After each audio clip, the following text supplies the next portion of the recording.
Good morning, Giants. Welcome to the Park Bench. I'm Nick Smith. I'm here with Obed Terassas. Did I say that right? Right. Terrazas. We are going to dive into coaching. So, as part of this format, it's a little different from what we do on our shows. This is a conversation. So, it's me and Obed. We ignore the comments. So, you can comment, but we just won't see those through. I don't bring them up on the screen because we're going to dive into some coaching. And Obed is, I worked with Obed in the RV industry and just I think he's an incredible human. And so I'm lucky to know you and welcome to the park bench. Likewise, thank you. It's been a Yeah. privilege to work alongside you. Yeah, you've been for quite a while now watching the Wake Up with Giants TV on YouTube and yeah. Absolutely, yeah. I enjoy watching the channel and especially even when I'm at work, Yeah. listening to a lot of the different people that come on the channel and just express their life experiences, their ups and downs, their conquering, you know, Yeah. the mentoring that goes on the channel. Yeah, it's been good, especially the season that I've been in. It's very suitable. Yeah, nice, man. I'm glad.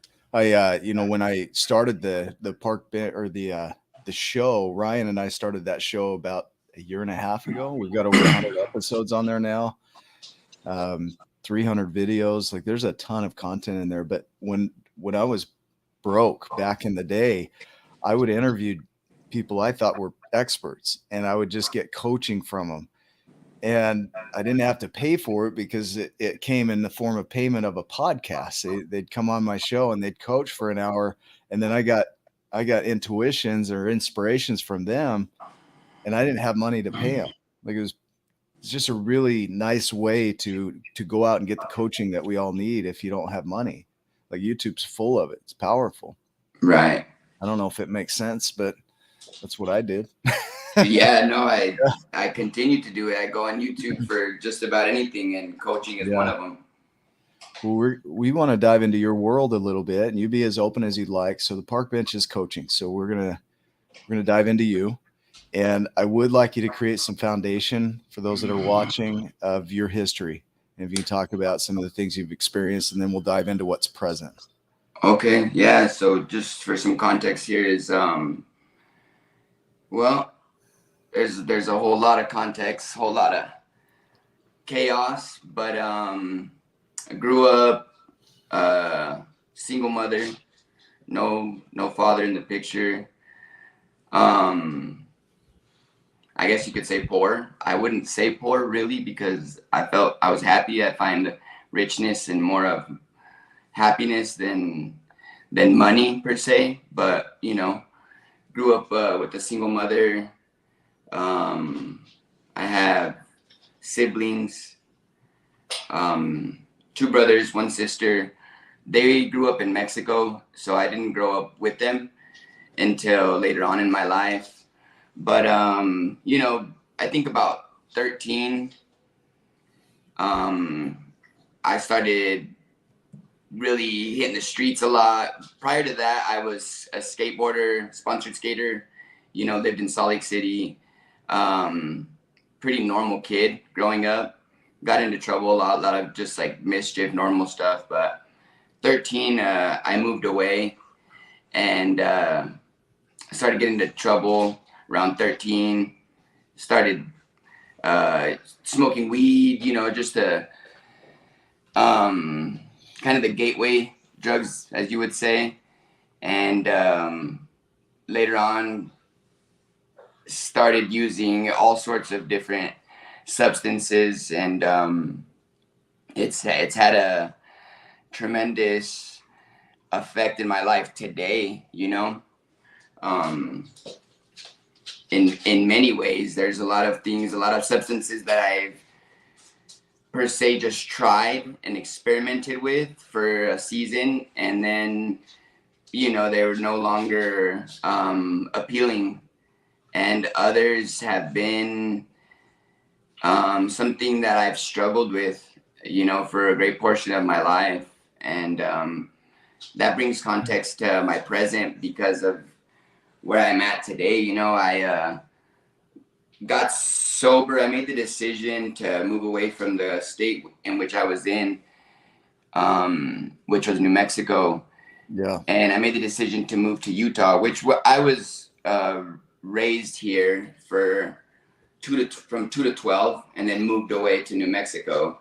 And I decided to return for change. I had hit rock bottom, and I had tried to overcome my addiction within. I tried everything.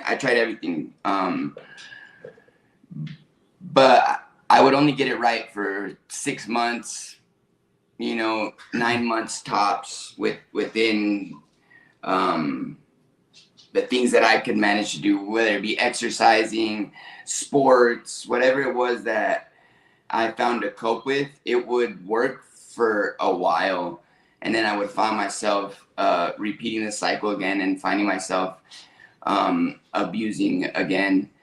Yeah. And so I made the decision to move away. And after I moved away, I managed to stay clean for, almost 5 years. I went to, it's what we call a men's home.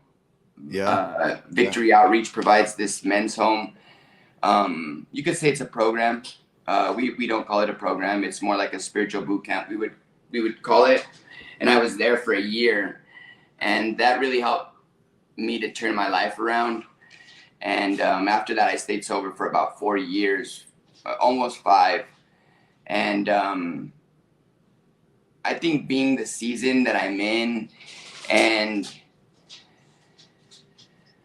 I don't know, a number of things I found myself abusing again. Yeah. And that's where I'm at today, going through, I wouldn't say a divorce, but at one point, not too long ago, about a month ago, the language was divorce, Yeah. And we're still working those things out as far as where the relationship's going. We just know that we're gonna fight for our marriage, but we don't know the direction of exactly. And that's always hard. It's had a great strain on me, and I guess you always go back to what you know or what your comfort is. Let's dive into that a little bit, because there's a pattern of, would you call it numbing out? That it gets so intense that you don't know how to handle the intensity, or the intensity hits you, and then you go to the thing, which I feel good over here, so I'm going to go do that. Right.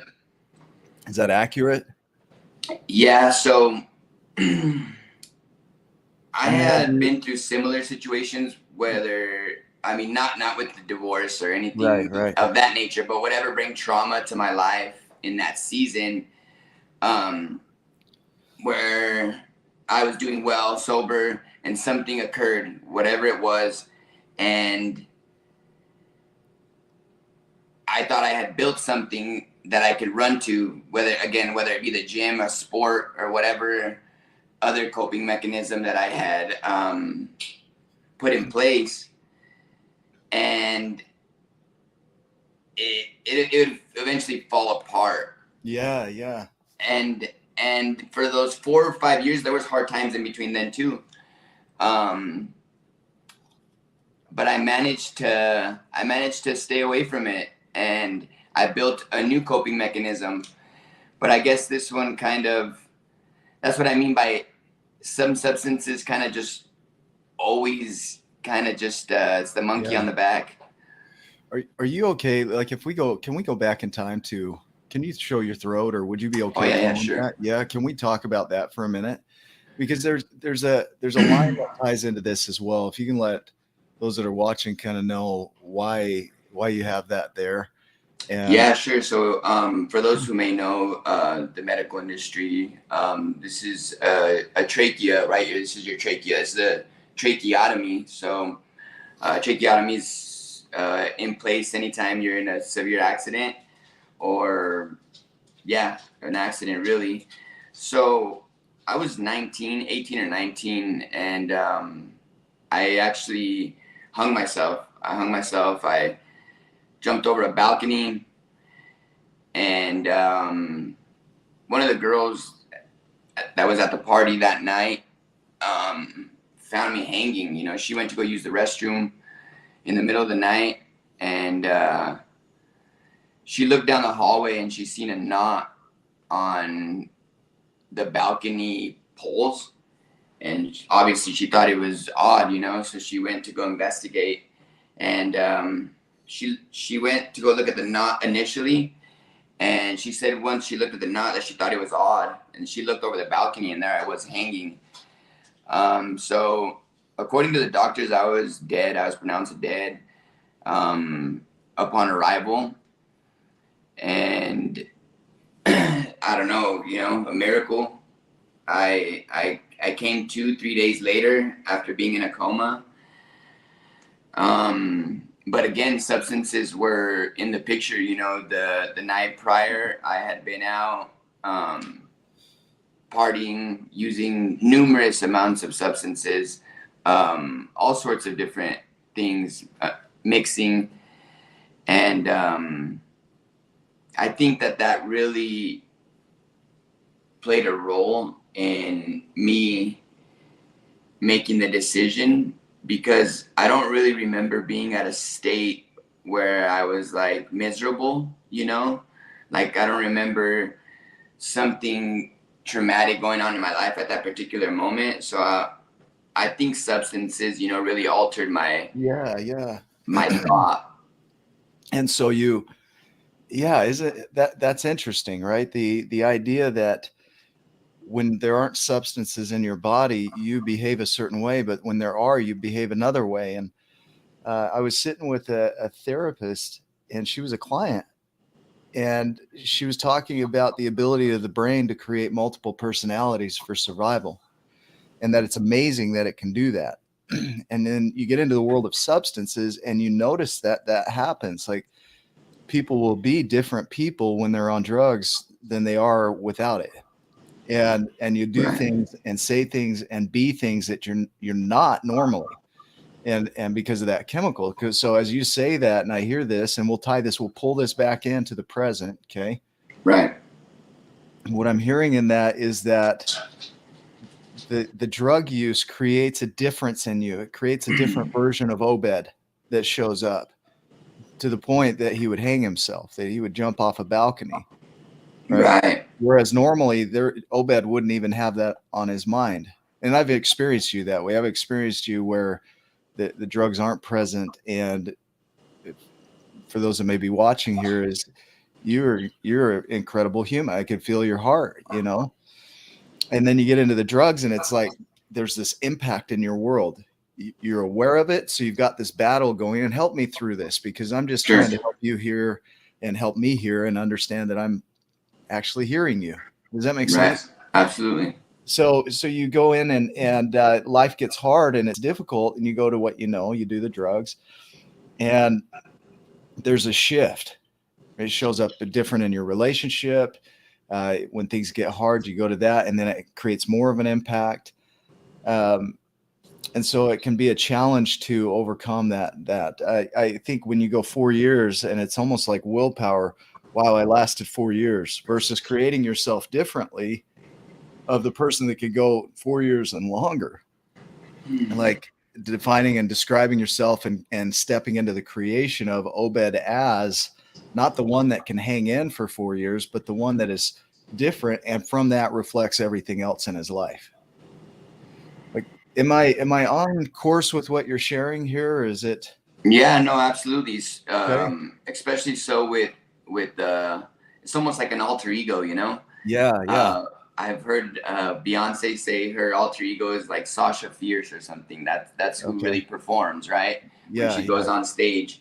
And for those who know, but something that's expressed within me and my wife is, you know, my my middle name is Robert, my first name Obed, and I've always gone by Robert. So, you know, in my past, all my friends call me Rob. Yeah. And so Rob's the menace, you know, Rob's the drug addict, Rob's the partier, Rob's this the menace. And Obed is this whole other person. You know, I'm involved with the church community. I was more so before I fell into this pit. Yeah. And I work with young adults, you know, I work with young people, and I can obviously relate to them on a lot of levels, especially with this generation that's growing up and are pressured into all sorts of different things. Yeah. And I think because of things like my neck, you know, that are just out there, they can relate. Yeah. And it's easy for them to speak to me. So there's that Obed too, you know, there's the good and sound Obed, sober and a bunch of other things. And then there's Rob, you know, so there is that chemical, that substance, you know, that alters obviously who you are and brings about this whole other person. Yeah. And to be clear, you know, this is where you are right now. And reality is what it is. Like reality is this, you're in it and you're experiencing these things with your wife and your relationship. And those bring up intense emotions. And the emotions are the things that are impacting how you show up. So instead of sitting with the emotions and help me through this. Okay. So instead of sitting with these emotions, you go to a drug because they're so intense. That drug takes that away just quick. You don't have to go through the process. The drug does that. Yeah. So a conversation that I was actually having with my wife very recently, actually a few days ago, was about just that, you know, where when under the influence, I'm not too caught up in my thought of trying to figure out about how we're going to work our marriage out or what's next or what's going to happen. I'm kind of just more in bliss. I'm under the substance. You know, so you get a vacation from it, basically. Yeah. Right. Exactly. And so when this starts to wear off, obviously emotions are high. Yeah. Your thought process is what I would think to be obviously clear. Yeah. So now you're in real life now. And I think that's a big reason to fall back into substance abuse, you know. It's like, well, it's an easy escape and it's a way of coping, especially when it's been a part of your life for, you know, over a decade. Yeah. It's really become let's slow down with this. Sure. Yeah, let's really sit with this because this is in you, right? This is present. And so being in that is you have this emotion and you go on, we'll call it the vacation. You get an escape and you're in bliss and you don't have to have the thoughts and all of this stuff just kind of disappears. But then on the other side of that getaway, we'll call it that, is the cleanup, right? The chemical response to these drugs as your body tries to clear it out, and the downside of that getaway, which pushes you back into getting into another getaway. It's like, well, I don't want to feel the downside, so now I'm going to do it again so that I can get away from the getaway. Oh yeah, there's levels to it. Yeah, and that's exactly right. And that's so where you stay stuck, right? Like that's the dangers of it. And I've been in that boat before as well, you know, more so that's what I call the mud. You know, that's what I call the mud. Yeah. I'm in the mud. And tell me about that. Well, it's exactly what you said. So at first it's a getaway. You use it as a coping mechanism to get away from the immediate circumstance or situation. And then you find yourself in this rut where like, oh wow, now I've been abusing and now it's had a consequence. Let's say,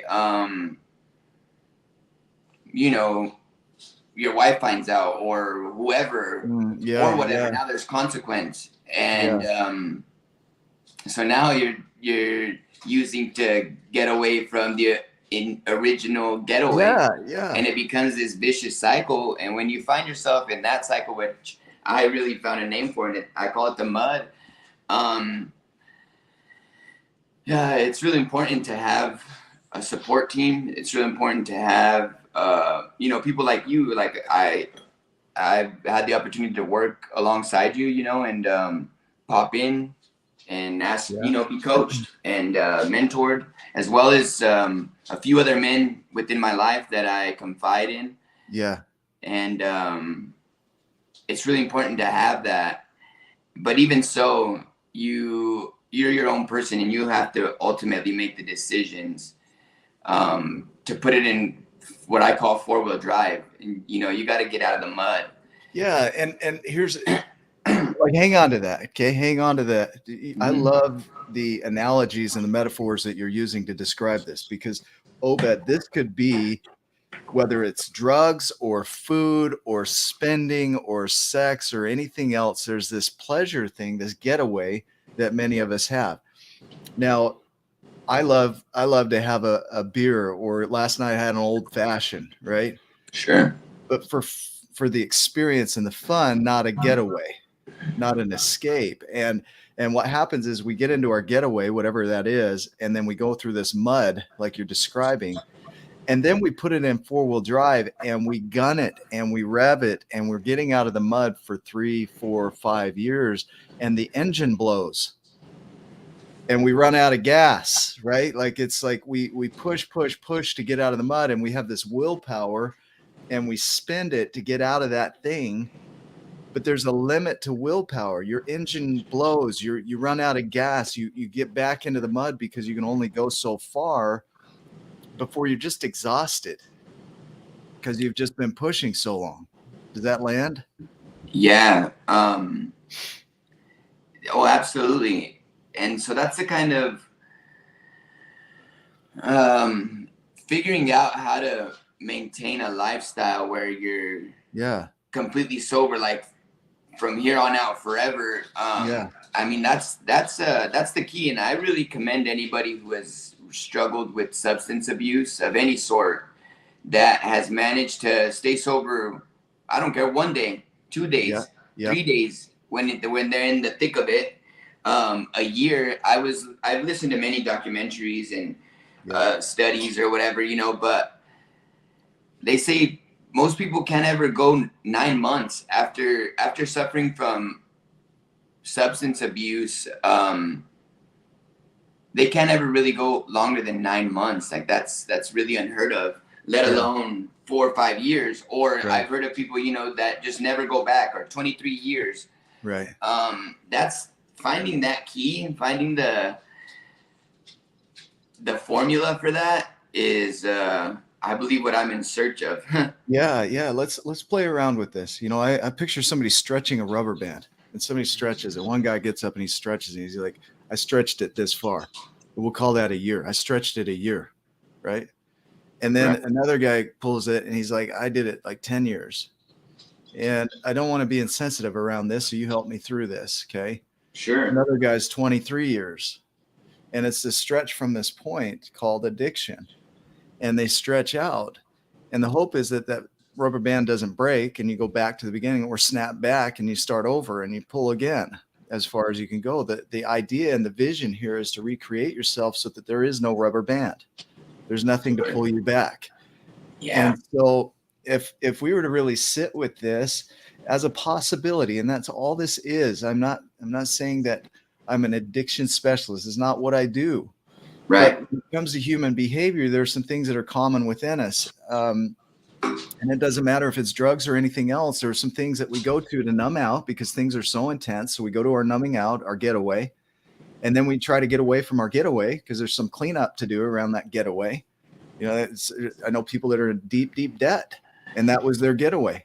Yeah. And so they got to clean that up. And so then we get our 4-wheel out and we go through the mud and we pull out of it kind of like the rubber band, and we're good for a bit, and then snap, we're back in it. And so the goal and the vision is to not be in the mud.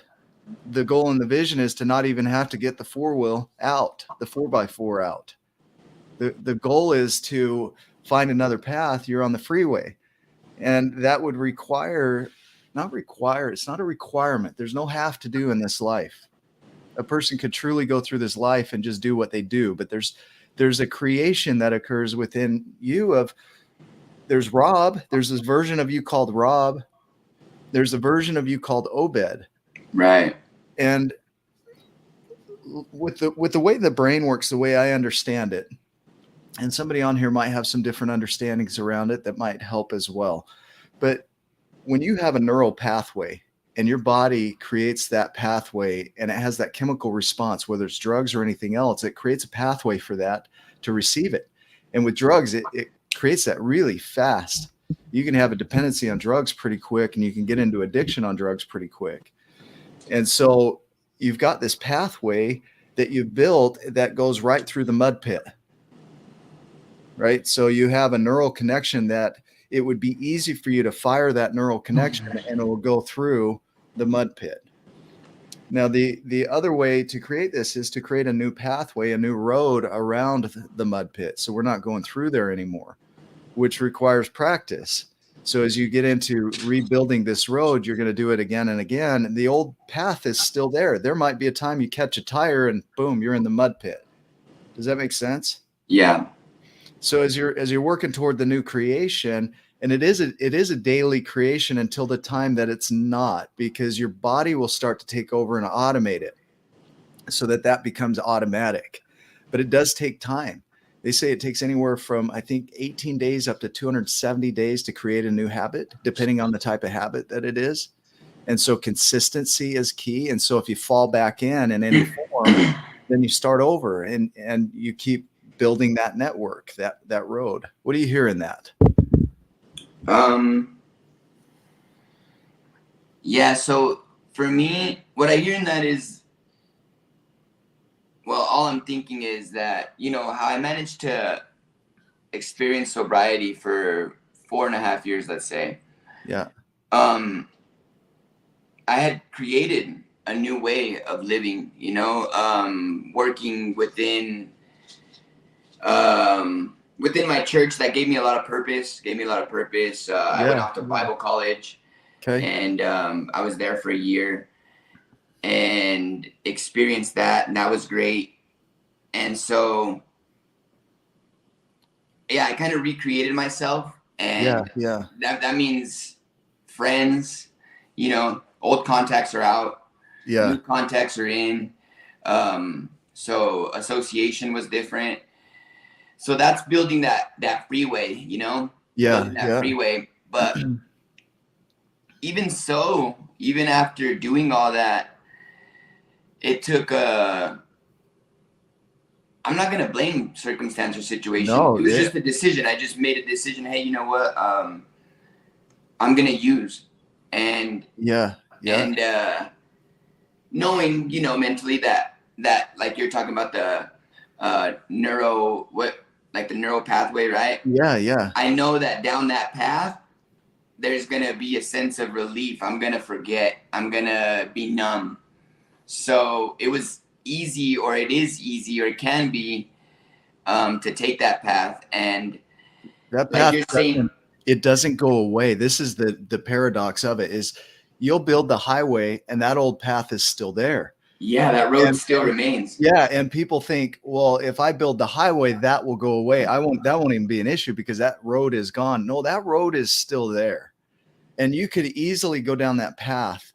And this is where the choice comes in, like you said, and I'll let you continue. So sure. You go into the idea and this thought, I'm gonna use it. So you make this decision. So you're sitting here and you're driving down that road, and there's a possibility of bifurcation because the road got hard and there's a division in the road of, man, the emotions are intense. I don't know if I can handle them on the road that I'm on. And I know this other road is there. And I'm going to make the decision, the cutting off of one thing over the other, and I'm going to use. And so you make this cutting off, this decision, and you veer off the freeway and you're on this path, and how easy that is for that to be resurrected, to be brought back. Yeah. just in an instant, right? So keep going. Yeah. So I think within that, it's this is just a message to myself, is the Yeah. importance of staying girded, being aware of who you are, really getting to know who you Mm. are, and putting boundaries, which I believe I had in place, which is the reason why I did go 4.5 years, have Yeah. Yeah. boundaries, associations, new relationships, because then this is what I realized from my personal experience, is that when I'm associated with a certain group of people, whether it be businessmen, Yeah. uh, pastors, whoever, people who I perceive to be important, or I have high regards to, um, it's real hard for me to live two lives, to be the imposter, Yeah. to Yeah. be abusing drugs and then slip into an important business meeting. They just don't coincide. Yeah. Yeah. So that's real important to build those types of relationships, I've learned. But even so, in this season, again, it was just one bad decision that, Well, let's play that word. Let's play with that word, bad. sure. Okay. If you go back in history, Hebraic, go back to like the Bible, right? They say good and evil. Well, it never said that. It said ripe and unripe, ready or Mhm. not ready, right? So good and bad. The idea of good and bad is a construct. What's right and wrong, what's good and bad is a construct of society. And so, but then we identify and create shame and guilt around those words. Like, I made a bad choice. Well, that creates its own set of problems, because now you've got this judgment of yourself of, I am shameful, I am unworthy, compared Right. to the word bad. So, which is a subjective term, if you can follow me, that really is made up around what's right and what's wrong. And as a society, collectively, we know that there are certain impacts of drug use, like things that tend to occur when people use drugs, and they're not very useful. They're not very helpful for society. So more than right or wrong, good or bad, it's more useful, not useful. Right. And so you made this unuseful choice to do drugs, but to stay out of the realm of shame, because I think back, there's an experiment called the Rat Park experiment. Have you heard of that? No. So in the 50s, I'll share, and we'll get clear on it, and we'll play with this. Okay. Sure. They isolated rats. So isolation is a big thing for people. When you feel isolated or you're going to be alone, you talk about something that brings up emotion. That's one of the biggest things. You talk about a separation, right? Right. So they would take these rats out and they would give them food, and then they had heroin in there. I think it was heroin. And every single rat in Rat Park in this experiment that was isolated went to the drugs, and many of them died from just the drugs because they would prefer that over food, and so they'd end up dying. And then they took and created a community where there were playgrounds and other rats, and there's society, social connection, right? Which we are wired for social connection.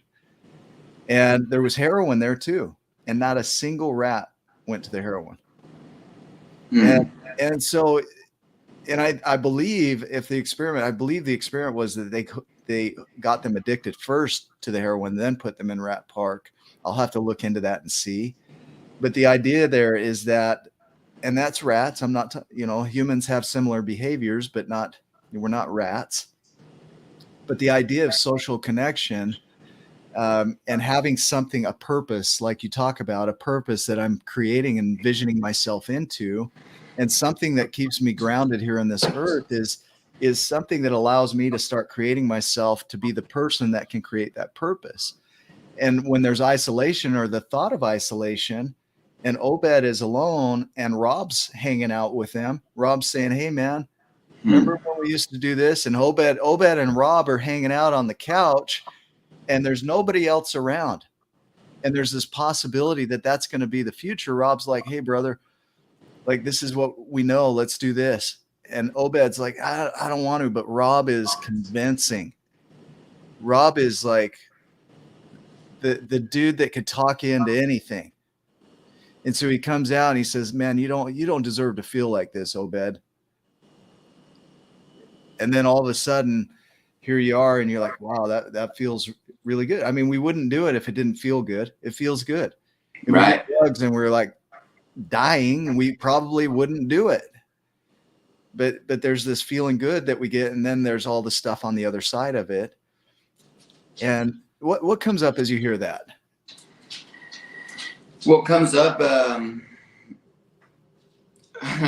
It sounds like you know me far better than the few months that you have. No, that's exactly what it is. You know, is exactly Rob and Obed are sitting on the couch, and you know, better yet, in the car, and Yeah, Rob took the wheel, and yeah. you know, he said, exactly, that's exactly that. Can you hear a distinction here? If they are third party, Obed and Rob are names on a sheet of paper. That's all they are. So to talk about them in the third really separates it from who I am. So if you create yourself as something else outside of Rob and Obed, then there's this third party that's beyond all of that. So when you talk about Rob and Obed in the third person, it's not, well, I'm a drug addict, or I'm a user. It's Yeah. not an I am around that. It's simply there are Rob and Obed in my life, and there's this battle between the two, and I am the creator behind all of it. Yeah. So I think that's a very important perspective, because I'm sure a lot of people go through shame because of their addiction, and I'm sure a lot of people are flat out shamed. Yeah, exactly. And I've really gone through that in my life. I've shamed myself and I've been shamed. But in today's day, I don't really shame myself, because I've really understood, or begun to understand, the severity of substance abuse and all that comes with it. And it is much like a disease, and it's a very serious thing. So I no longer feel shame, and that's because of that perspective you just mentioned. Yeah. The third person, where again, Rob is the menace, you know. Maybe Rob is the addict, you know. He has the addictive tendencies. Yeah. And Obed, not so much, you know. Right. And then I am the creator. The third person is the creator. And that's where I'm at today, where because of my choices, there's been consequence. And both Rob and Obed are experiencing the consequence, and now the creator has to come in. Now the creator has to come in and build this new reality. I picture him right out in front of you, like, damn it, Obed and Rob, what the hell are you guys doing? And it, almost that parental, like, you got two boys sitting right there in front of you, and there's a mess out here, and you're looking at Rob and Obed, and you're like, guys, you got to clean this up first, and then we got to do something about these behaviors. Yeah, that's in a box, pretty much the gist of it. And so I want to share, you know, there's we do what's called the 12 journeys, what are called the 12 journeys. And part of that is having you realize human behavior. And so as you go through the Giants journeys, it's simply that there are things that we do. We start with the journey of unconsciousness. You have automatic behaviors, and that actually is the goal of everything, is automation. So when you create a behavior to the degree that it's now a habit, it becomes unconscious and automatic. So you don't have to think about it. And in doing that, we can do more and more. So unconsciousness is a tool, and it can be a hindrance, because now you have these things that you develop that are unconscious, that are not useful. You have useful, not useful. And so when it comes to things like the drug use, it's not very useful. It doesn't create an ideal world for you. And so we move to the journey of awareness, where now you know about it. And this is where people get hung up, is they move from awareness right into guilt, grief, shame, and they spiral back into the unconsciousness. And so they start using again, or they numb out and they go back to their unconscious behaviors, and they get stuck in this spiral. And the beauty of guilt and grief and shame is it has you look at reality like it is. And Hugh, that's on here. He often talks about the love that comes out the other side, because when you really accept that I am where I am, this is my reality. Like, the reality is I am right where I am. My relationships are what they are.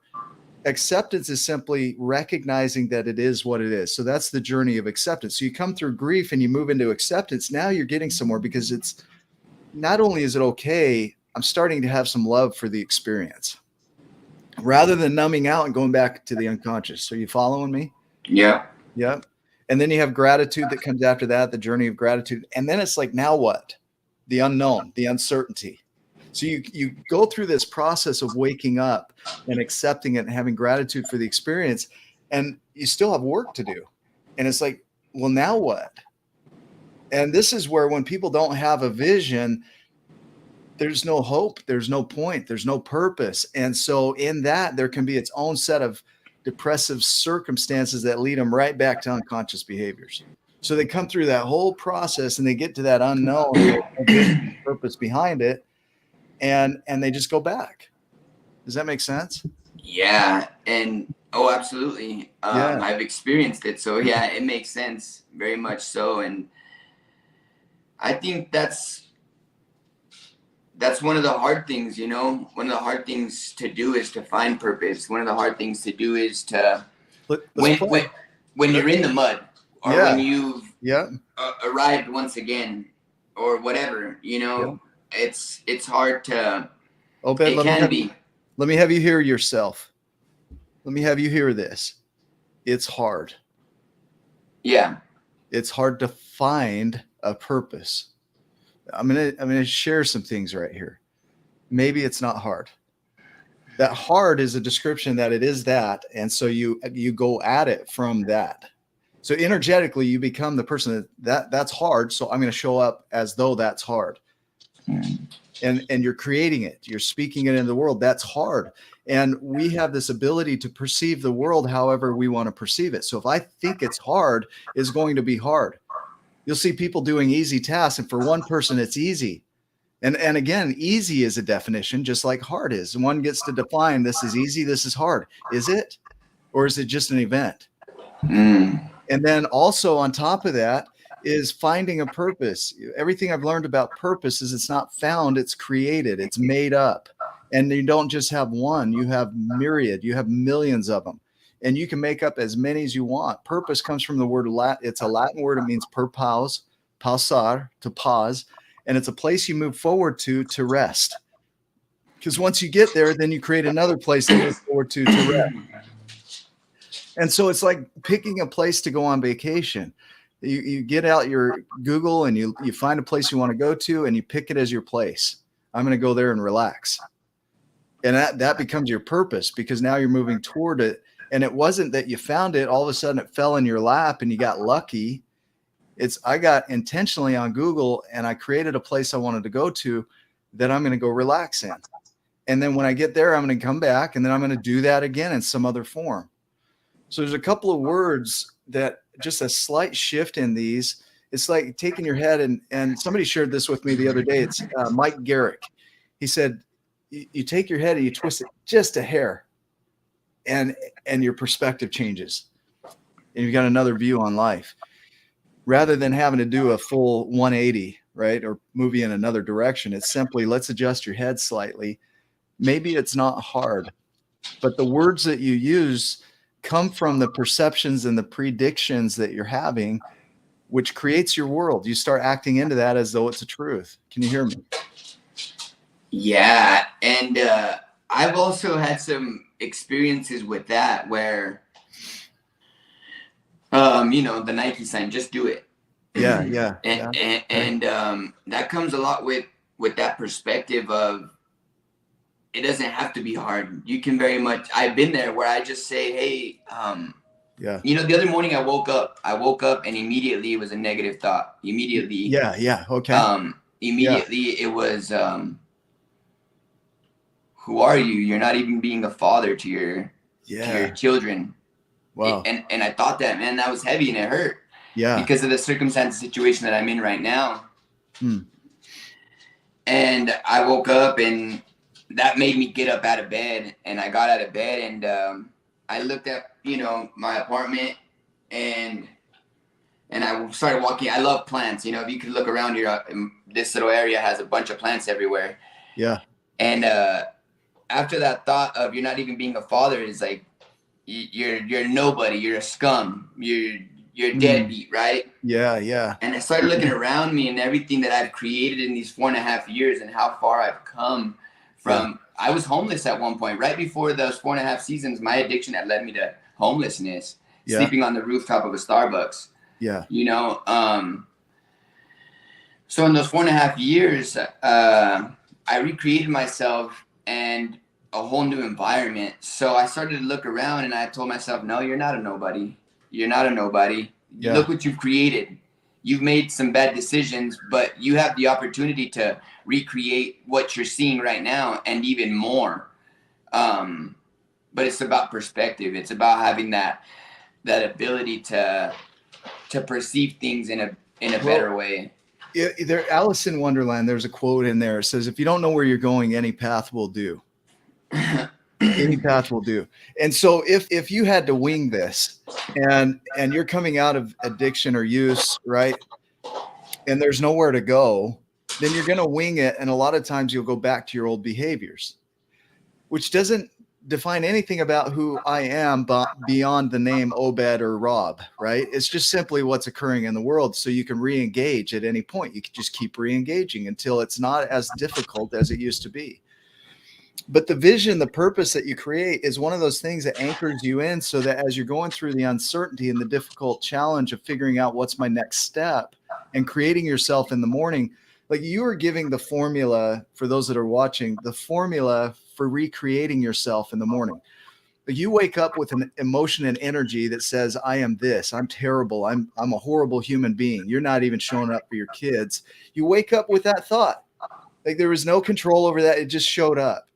But then what you did is you anchored yourself in as, okay, that's present. There's no shame around it. That's present. And I'm creating myself as Obed. And this is who Obed is. And so you create yourself first thing in the morning. You look at your plants and your creations and everything that you put into your space. And you anchor in with who you're being. And then that does the doing throughout the day. But if there's no vision on the other side of it, no purpose, then you're doing that work and you'll do it for a while. But to what intent? To where are you going? Where are you going to go rest? What's your next thing that you're creating in your life so that you have something to anchor you in the uncertainty and the difficult emotions so that you have that vision? I'm hanging on to this so that it gives me a reason to get through to that. Does that make sense? Yeah. Yeah, that's key. That's key to have that. Huh. I think what at times for me personally, when it can get tricky is when things are real dark. And you start to give in. That's when people speak of depression. I've suffered from depression, or I've experienced depression within my life for a great portion of my life. Yep. And when it gets real dark, sometimes you want to partner with tragedy. You want to partner with substance and everything that comes with it, and you just say, well, the heck with it, and that's real dangerous. That's real dangerous for me anyways. That's real dangerous when that's the posture. The other danger. Go ahead. I can't say that I'm always so optimistic where I have a bad thought in the morning. Yeah. And I have that energy or the right perspective to say, no, this is what you're experiencing right now, but you're actually a great person. And you can create greatness. But there has been in the past, I had to learn that. I had to develop that.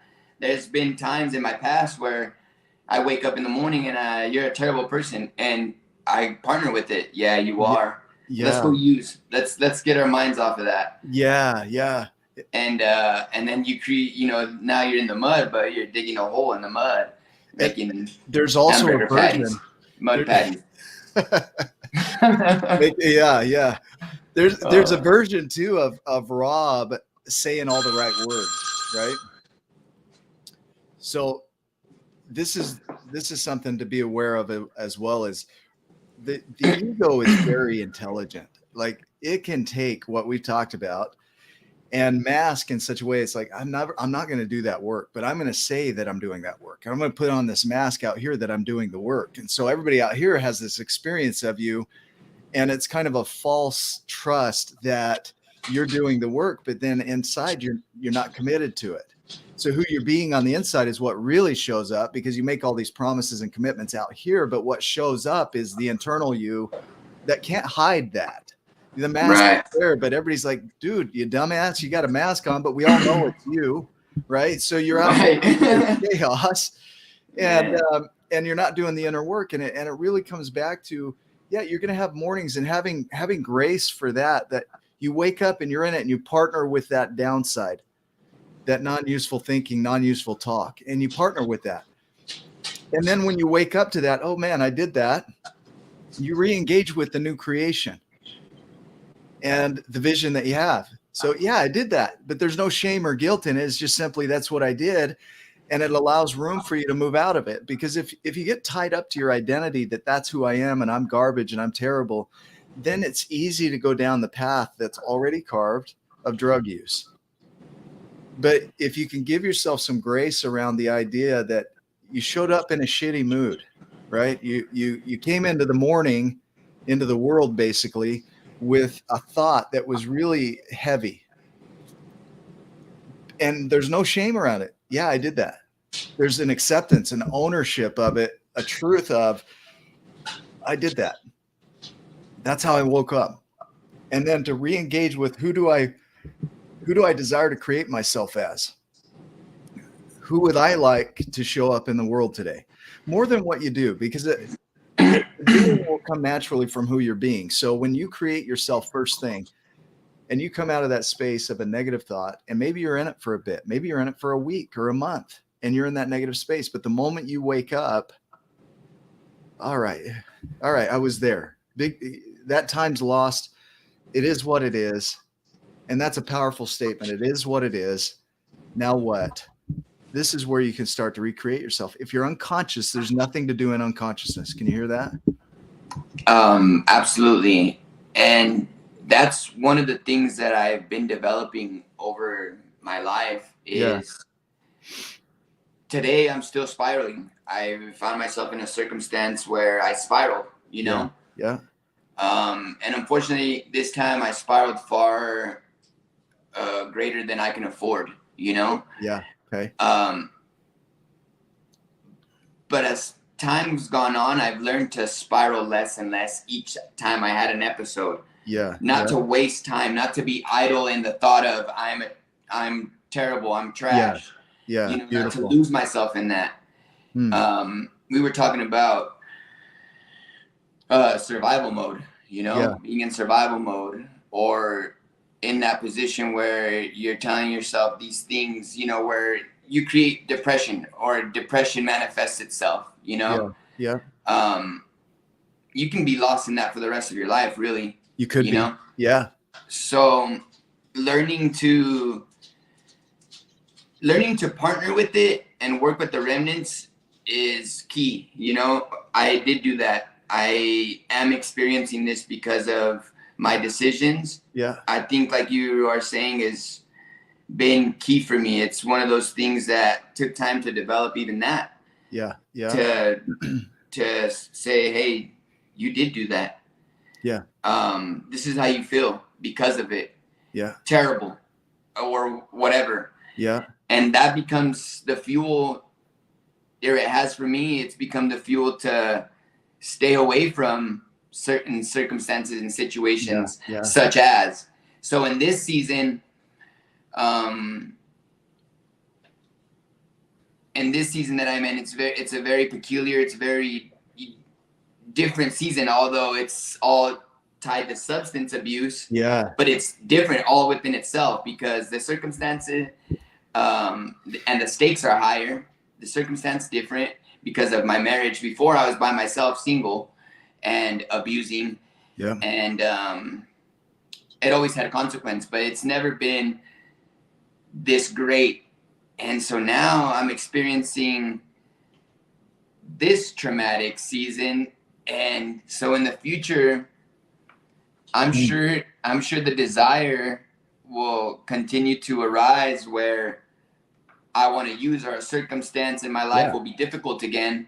Yep. And I'm going to have to ask myself, is that what you want to do? You want to cope through substance, or did you create this highway where you can well, and to come at do it that, different? right? To come at it from not a guilt or a have to or a shame of what are we committed to creating? You know, I love that you keep using the word season. You know, a lot of us think years. You know, you had a 4.5 seasons that you got to go through, and if you really break down a season, the 4 seasons. This is how I'm going to envision it. You have spring, summer, fall, and winter. And spring is for planting the seeds. Summer is for doing the work and nurturing, and fall is for the harvest. And then the winter is for the rest. We go through seasons every day. We wake up in the morning and we plant our seeds from who we're being. And then we do our work throughout the day. And then in the evening, we reap the rewards of that day, or we look at our harvest and how did we do? And then at night we rest. And then we start over and we have a new season the next day where we get to plant our seeds. Who am I creating today? What am I planting today? Who's showing up? And then we do the work. And then we harvest it. And then we go to rest. And if you look at that, if every day was a season, the 4 seasons, then you would come into it with the idea of what you're planting. But at night, you know, in the winter of your day, when you're going to rest, you would fall asleep in the vision of what's it going to be like in the spring? What do I want to do when the spring comes? That you'd have a vision for the next day, or even further, that you would fall asleep with in the winter. You would hold on to it and you would carry it through the winter. Can you hear that? Yeah. So yeah, the vision, you know, having vision and goals. And, you know, one of the things that I was talking to my wife about recently was the upcoming events. You know, one of my friends is getting married, and I'm one of his groomsmen, and I'm thinking to myself, my God, I'm falling apart. You know, my world is crashing right now, and I get to be, you know, such a privilege and an honor to be asked to be a groomsman and be a part of such a beautiful thing, you know? Yeah. And I can choose to look at it like, oh my gosh, I have to be, or yeah. Oh, great, I get to be, you know, but I'd have to shed some things, you know, substance. Yeah. Because you're a different human. You're Rob when the substance is there. Yeah. So I was talking to my wife, and that was exactly some of the conversation is like, well, when you're in a state of intoxication, you're not yourself. Yeah. What conversation are you going to have? What's your conversation going to be like? And so that's so true amongst a bunch of other difficulties that would come up. Yeah. And so the vision, that's part of my vision, you know, is I have so much time to really make a difference, you know, to really plant some seeds. So what that looks like for me is, you know, in the very near future is begin to go to the gym and create a healthy daily schedule. Some of the audience may not understand what my day looks like, you know, but and I'm not going to get too much into that. But I know what would be healthy for me in a day, you know. Obviously working, you know, going to work, it's brain food. It is brain food. It's not just like where I'm preoccupied, but it gives you self-worth. You know, you feel you feel like you accomplished, you know, you feel accomplished through your work. but anyways, yeah. So having that vision. So what I got to do? What seeds do I got to plant in this season so that I can harvest 2 months out? You know. Yeah. And And that's imagine Rob, like you're doing all this work, right? So you plant your seeds and they're sprouting, and through the summer, you're really nurturing this thing throughout the summer. And Rob comes along like mid-spring, summer, when you're getting into it, and he starts pulling up the roots and starts eating them. And you're like, what the hell, dude? Like, get off of my farm. Oh man. Yeah. Yeah, That's a it's good. like Rob comes in and does it. And so let's say he does that. He comes in and he pulls up the roots of these seeds that you planted, and he's eating them like pre-season. It's like, dude, they're not ready, and you're destroying my crop. And so your crop is wasted a little bit. And Rob has done that. He's come in and he's done that. And you're going to look at that as a possibility of saying, well, that sucks for one. And there's some cleanup to do. And so I'm going to clean it up, and I'm going to continue because I still have a season ahead of me. Can you hear that? Yeah. That's that for me was even hard to do in seasons before. Yeah. Where keeping the vision, you know? Yeah. Where it is a mess and it's only gotten messier, but there's gonna be a greater tomorrow somewhere in the future. I don't know when, where, or how, but I know that I'm focused on that. Yeah. And that took a long time for me to really see things like that. But today I know I have a calling, you know, and I know that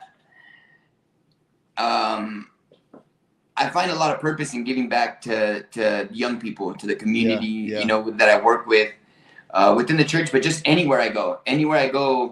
Like I said, I skateboard, so I take the opportunity I see a little kid on a skateboard, hey, bust a kickflip, and right away, that's icebreaker. All right, I got you, you know, and here I am, you know, given a platform to speak to them. Yeah. But anyways, so keeping the vision can be hard at times, like you said, but it's if you make it that. Yeah. It can be hard. Yeah. And I think you are helping me to realize that if I'm saying that, that's embedded in me. It can be hard. It's hard. It's going to be hard. Yeah. And maybe I ought to pay attention to that more, you know, in the season that I'm in. Not from a shame state. No shame in that. It's not like you get to beat yourself up because you used a certain word. It's just a recognition that there might be a more powerful word to plug in, and a more beyond just saying the words. It's like the mask. It's being the person that practices into that. It's not hard. That's my comfort. I'm comfortable there. I'm easy. That's easy for me. Yeah. Yeah. So that's the beauty of going through the mud so much in my life, is that I know how to throw it in 4-low. Yeah. You know? Yeah. Drop it into gear and well, I got mud tires. I'm gonna get out of here. Yeah. You know how to do that. In past seasons, it has been hard. Yeah. But I've developed something through going through the mud. I've developed some sort of skill to be able to get through it, and really just switching the perspective and having vision and walking through it is key. Yeah. But Obed, this is where, you know, when we have conversations, I see your heart, man. I see your heart, and whatever you're in it right now. And to be able to transform from where you are, it's not through the road of shame and guilt. That can be present, but it doesn't need to come from out here or within you. There's possibility here for you to recreate yourself. And then from that recreating yourself, your world will change by default. So like the thing that you get to play with is, who is Obed? And who's doing the doing today? Is it Rob or is it Obed? And going into any situation is, who's showing up to the wedding? Who's showing up as the groomsman? Is it going to be Rob or Obed? Because Rob is full of shame and let's go back to use. Obed is like, yeah, I did that. And I've got acceptance and I've got honesty about what's going on for me. And I don't need to go down that unuseful path right now. Like, who's doing the doing? You might wake up in a moment of like worthlessness and the thought of spiraling down. And at any point in that, you get to recreate yourself. Is this who I want showing up in my day to day? Who do I want out in the field planting seeds and harvesting and nurturing? Yeah, there has to be a point where you take Rob out back, and you bury him. You don't. Let's do better. You love Rob because Yeah. Rob is, and I get what you're saying, but you embrace Rob. You don't try and get rid of Rob. Rob is welcome on the bus, but you're the driver. Rob is a passenger on the bus, and he may always be there. And you learn to love Rob. Because it goes into the scriptures, forgive them for they know not what they do, right? Right. And there's a video that I shared last night from somebody out of South Africa that just was absolutely powerful around that thought. And the idea here is that when you're in that Rob space, you don't know what you're doing. You're doing what Rob does. So there's a sense of forgiving that because you're just doing what you're doing and you don't know better. However, there is an opportunity for Obed to really show up powerfully and be that person that changes life, not by what he says or what he forces into the world by his doing. It's who he becomes. Does that make sense? Yeah. Yeah. Oh yeah. Yeah, that's good. Is that landing for you? Is that? Yeah, no, absolutely. Yeah. This conversation couldn't have come at a better time because I'm in the thick of it, Yeah, I know you are. Yeah. A lot has taken place, even in this past week because of some of the decisions I've made, Yeah. And that's very good when you said, who do you want to show up at that wedding? Who do you want to show up, Rob or Obed? And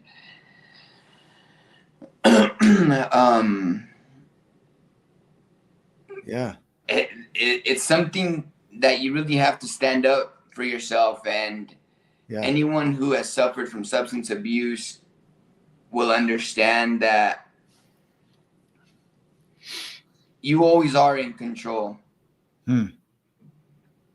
But it may not feel that way always, It may not feel like withdrawals, people that experience withdrawals or just habit, you can build a habit fairly quickly. Yeah. Especially bad ones. Yeah. And they're not always so easy to break. You build this habit, a daily habit, and now it's hard to picture yourself outside of it. Yeah. You're like, well, what am I going to do if I don't do that then? Yeah. Luckily for me, I know, and I've come far from that. I've come far from that because the nature of the work that I do, being a father, amongst a bunch of other things, So I'm not suffering from an identity crisis. I know that I can be plenty of other things outside of a simple addict, or just that, But in my past, that was another struggle, was an identity crisis where, well, what are you going to do if you're not doing this? When I was homeless, that's like rock bottom, I wasn't seeing my family. I didn't even care to see my friends anymore. Not my immediate friends, not my friends I grew up with, not, my real friends. Yeah. Because of shame, because there was no more like common ground. We weren't doing the same things. Yeah. So when you're an addict at its fullest, it's hard to perceive life outside of what you're doing every day, because you have to recreate your everything. It's not just putting the drugs down. It's putting your everyday schedule down, your friends, Yeah. It's not like Hmm. you can't recreate yourself and then have your same circle. Tell me who Yeah. you hang out with and I'll tell you who you are. Yeah. You Yeah. know, it's very hard to do that. So Yeah. I don't know, I kind of took a left No, that was turn there, beautiful. but The word trauma, right? The word trauma comes from turning the wound, twisting the wound, pinching the wound. Basically, it's like you're redigging at the wound. And trauma is one of those things that when you're in the same environment and those triggers are present, so you've got your friends around that used to use, and you're around them, and you're in that environment and they're not changing and you're trying to change, that trigger returns that wound so that it's fresh, and it's hard to heal it when you're in that space. It could be not only friends, it could be a house that you're in, it could be a job that you're in, it could be any environment that brings that emotion up. And it's not that you want to create a void in everything because you don't want to experience any triggers. It's that by recreating your environment in some form, you start to give yourself the space you need to heal, yeah, to do you your work. create you create those boundaries, in that safe Yeah. place. It's just wisdom, you know. Yeah. Yeah. It's wisdom to do that, because in your own willpower you would like to say that, oh, I can be around them Yeah. You and can for a overcome the minute. temptation, and you can, Yeah. and I have, Yeah. but it's just wiser not to put yourself in that circumstance, you know. Yeah. And things work and pan out better by doing so. But Obed, do you know what to do from here for you? yeah, I believe I know what to do. I know what to do. Yeah. I just don't know what that looks like the Yeah. every step. Like, I know the overall, how it all transforms and blossoms into Perfect. what I want it to be. Yeah. But I don't know the immediate step by step, you know. Yeah. Do I Okay. go through do I go through a 12-step program? Do I go to the initial 1 year program? No. I don't know the step by step. Okay. But I definitely know that Okay. Obed's gonna have to take the wheel and put Robin in the back of the bus with Say, come along, brother. Strap him secure. Yeah. So here's I'm going to give you a possibility here. There is no wrong step other than inaction. Inaction would be the step that would keep you from creating your vision. So it's not a lottery. It's not like you bought a winning ticket and you have the vision, so you bought the ticket, and now you're waiting around for the lottery to pay off. I don't see life that way. What I see is that I'll take actions and I'll get lucky along the way. There will be things that come into my life that are lucky along the way, but it's because of my activity. In the words of Herbert Simon, who's a Nobel Prize winner, satisficing is it'll outperform perfection every time. So instead of you having to figure out the path from where you are to that vision and having to know every step all the way through, which you can't do, it's not possible. You have to trust that that's going to connect. Steve Jobs says you can't connect the dots looking forward, only backward. So you have to trust that they'll connect. So as you step, satisficing simply means that it's good enough, that it's heading towards your goal. It satisfies the need and it's sufficient for the task. So that's where the blending of the words comes in. So it's good enough to get the job done. And so anything that is good enough to get the job done will outperform perfection every time. So if you have to stay in the world of perfection and knowing every step, and it doesn't go that way, and you come off course on your path that you designed perfectly, then you're going to fall off the path. You're going to have a hard time. But if any step will do, then you've got a lot of possibilities ahead of you, which could include what you just described. Any one of those programs could be the step that you need to get you to the next step and see clearly where you need to step next. It's like you go on a hike and you have a vision at the top of the mountain, you're going to place your flag there, and you're going up the path, and there was a rock slide. For some people, they would see that rock slide and they'd go back to the start. They'd be like, I'm done, I'm out. But in your case, Obed, you would see that as an opportunity to step on the rocks. Can you hear that? Yeah. And hearing you say that, and just as I process that, Yeah. I realized that I am somewhat of a perfectionist, you know, in my nature and at Yeah. work or what I do. I like to do things to the best of my ability. And I've Yeah. struggled with that where, oh, it's not perfect. So I crumble it up and Yeah. toss it aside. So I brought that into my everyday living where I'm like, man, I've been messing up so bad that I crumble it up. So I partner with the bad behavior per Yeah. se, and I forget about it. But I've Yeah. learned to, like you're saying, not strive so much for perfection, Yeah. but just give myself opportunity, and take every step. And some may be a rock slide. Some steps may be not the biggest leap forward. Yeah. Nevertheless, it's a step. You know, learning It to is a fall step. forward. You know. Perfection and control are fear responses. If you're Mm. trying to be perfect, you're afraid of something. If you're trying to control it, you're afraid of something. And the way we use perfect is different from the way it was designed because it comes from the word perfecere, which means to perform and to complete. That's what perfection, the word means, is perform and complete. So if you perform something and you finish it, you're doing it perfectly. But we have this idea that it's got to be flawless along the way. And the world is full of flawedness. And so your flawedness is what's going to serve you in moving forward to the completion, which means you just did it perfectly because you performed it and you finished it. So if you get to your vision or you get close to your vision and you perform that and you finish it, you did it perfectly. So that takes the fear out of it.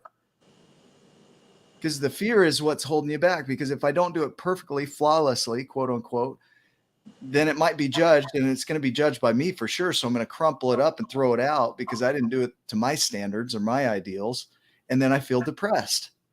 Or if I don't feel like I measured up to the ideals of others, I feel anxious. And notice that both put you into a state of survival and fear mode where you're not performing at your highest level because it's got to be perfect or it's got to be controlled.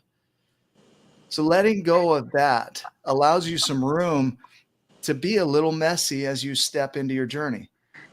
Can we explain that to my wife? I think you missed the point, man. Good thing it's recorded. Yeah. No, I definitely didn't miss the point. No, I've learned that to do it to be graceful in other things. Yeah. And actually even in my life, because I know that I'm not perfect. Yeah. So Yeah. like I was saying, I know what I need to do. Yeah. Or I know what the vision looks like. Yeah. 2 months out, even a month out. Yeah. You know, certain landmines, or not landmines, that's the opposite.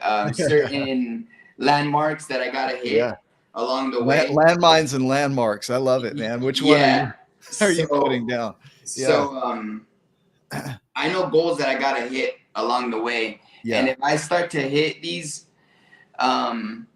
then I'll know I'm on the right track. And if, let's say I don't, like you said, just learning to be graceful. Yeah. And continue to move forward. Yeah.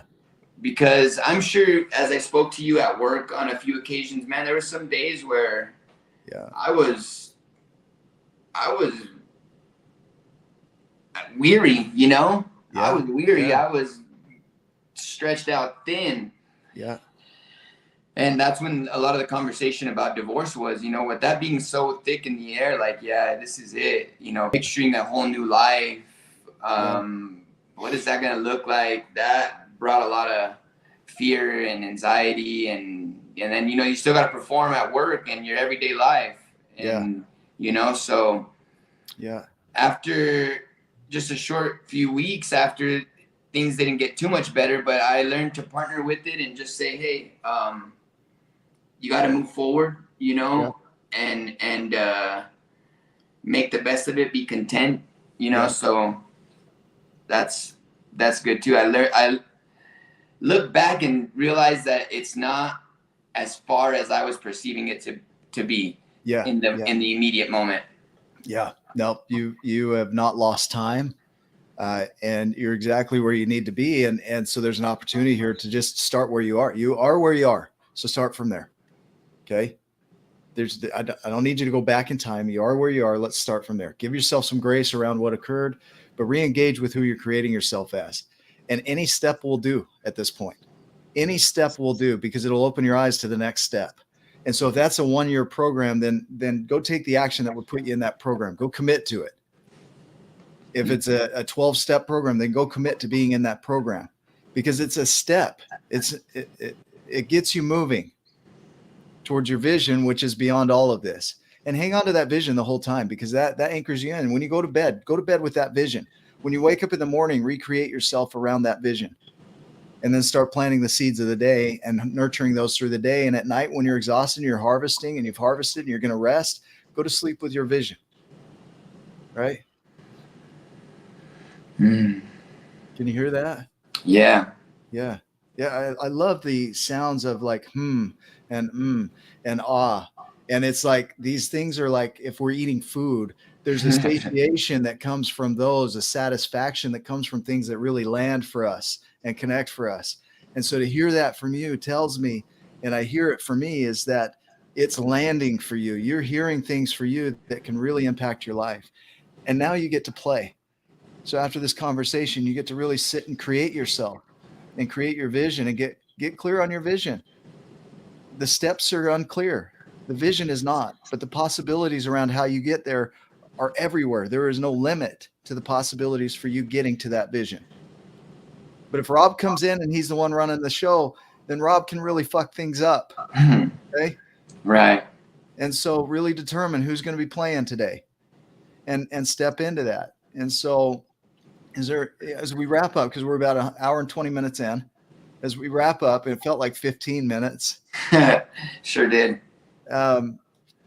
But yeah, maybe. Yeah. I'm glad you said that, because on the other side, you might have been like, that felt like 10 days. That was long. No. The beauty is now you've got a chance to really play with your life and let go of some of this stuff. If that's what you choose to do, you could stay in it. You could stay in it, but there's a chance for you to really create something.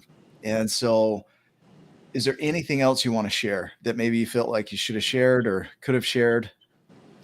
No, not really, but just thinking about others, maybe anyone who may be going through a situation similar or whatever. Yeah.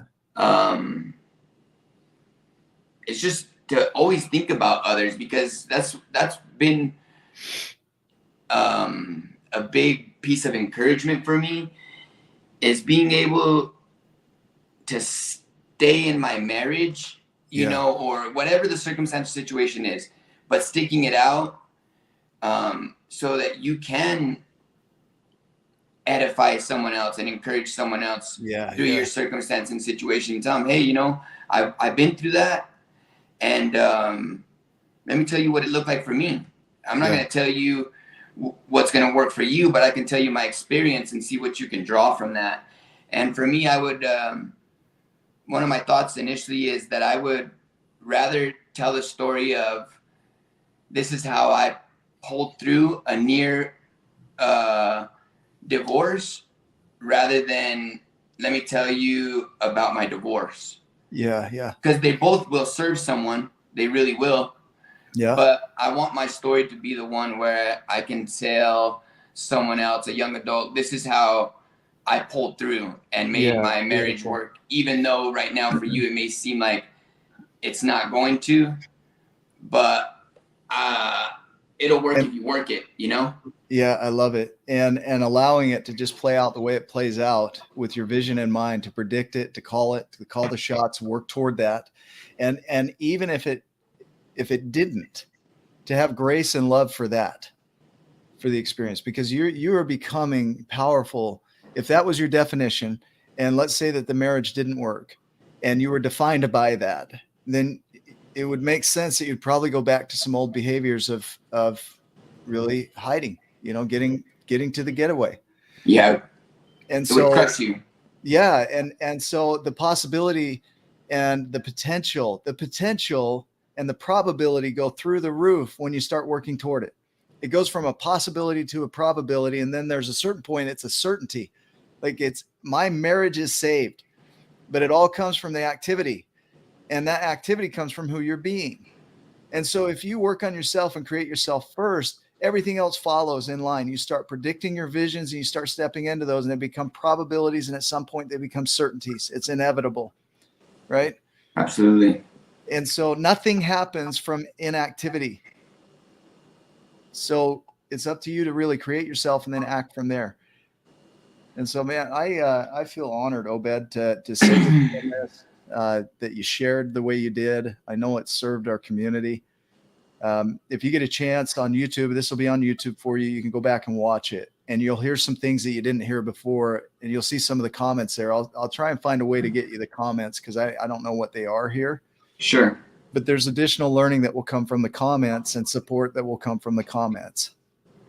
And so I'll find a way, since you're not on Facebook, to get those to you.